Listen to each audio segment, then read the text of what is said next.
All right, today we're setting up shop on the lat pull down machine, going over different handles, angles, things to do with your elbows, range of motion, because you can build a phenomenal back on this machine alone. And whether or not you want to admit it, imaginary lat syndrome is a serious fucking issue. There's guys across the country falling over dying because your body can only hold that make-believe luggage for so long before it gives out and you die. So if you're ready, let's get after it.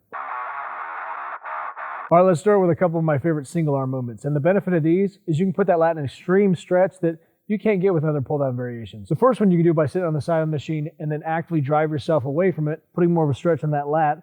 And then as you pull down, don't just pull straight down. You're gonna wrap around your body and keep the elbow in a fixed position. And don't be afraid to play around with your grip. I'm gonna take a neutral grip on both, but if you're feeling discomfort, try to supinate that wrist and see if you get more of a connection with that lat and less on the F your shoulder's giving you. The next one you're gonna set up by sitting on the machine like a normal human being, and your goal is to flare that lat as much as possible. And you can do that during the negative portion of the movement. So as you start to come up, instead of just keeping those shoulders square the entire time, you're gonna actually turn into the lat you're trying to flare out. And you'll know you're doing it right when you feel that lower lat start to pop out a little bit. And as you contract back down, you're gonna square those shoulders back. And just that little bit of movement is gonna connect you more with that lat and more engagement.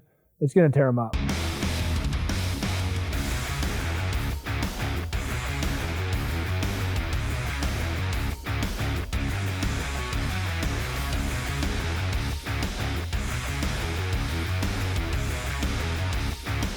The thing I wanted to cover on the straight bar, other than the fact I don't think people utilize or appreciate how much their hand placement completely changes this movement, because most people just grab on that kink, grip it and rip it, which there's a place for that. But by going close with those hands, locking those elbows out, you get more rhomboids, or going extremely wide changes the way the movement actually feels. Instead of a pull down, it feels like you're pulling into your body, which is extremely beneficial. What I want to go over today is the fact that your elbows will dramatically change this movement. If you're trying to target your entire upper back, I'm talking mid traps out to those rear delts, you're gonna start with those elbows in line with your body. And as you start to pull down, once you get a hair below parallel, you're gonna change the goal. It's less about pulling down. Now you're gonna try to pinch those shoulder blades together and flex that back. And if you're looking from the side, you're gonna see there's a natural slope to those elbows. And when I'm really trying to target lats with a straight bar, what I'll do is I'll exaggerate my elbows and really drive them forward. And you'll notice this is gonna make this an extremely difficult movement. But if there's anything you take away from that, anytime you tweak an exercise and it becomes that much harder, it's probably gonna get you better results.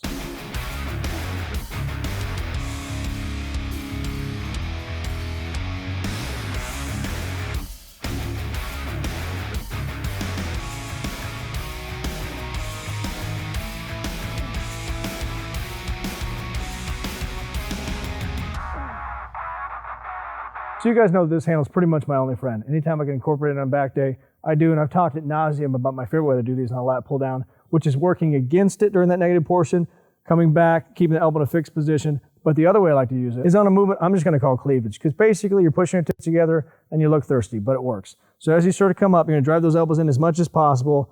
Try to touch them together if you can. If you can't, I can't either, don't worry about it. And you're trying to keep those arms touching you the entire time. So as you start to contract back, you're wrapping those shoulders around your body, and you'll notice this engages your lats more than anything we've probably done today, because there's so much movement with them. As you stretch and wrap around and contract back, you're gonna feel a great connection to these. And because I've seen a lot of people use this handle and try to flare those elbows out and hit that upper back, I'm gonna throw this in because I think there's a better way. I think you're always better off using the rope. That way you can feel like you're pulling it apart, you get more of a contraction, you get more movement, and you're not impinged by that short range of motion because of those hands being so close. You can pull them apart and get more engagement.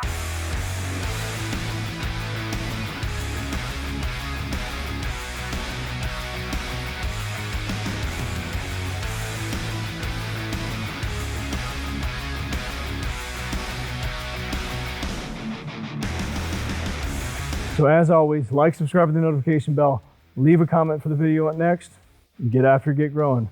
Talk to you soon.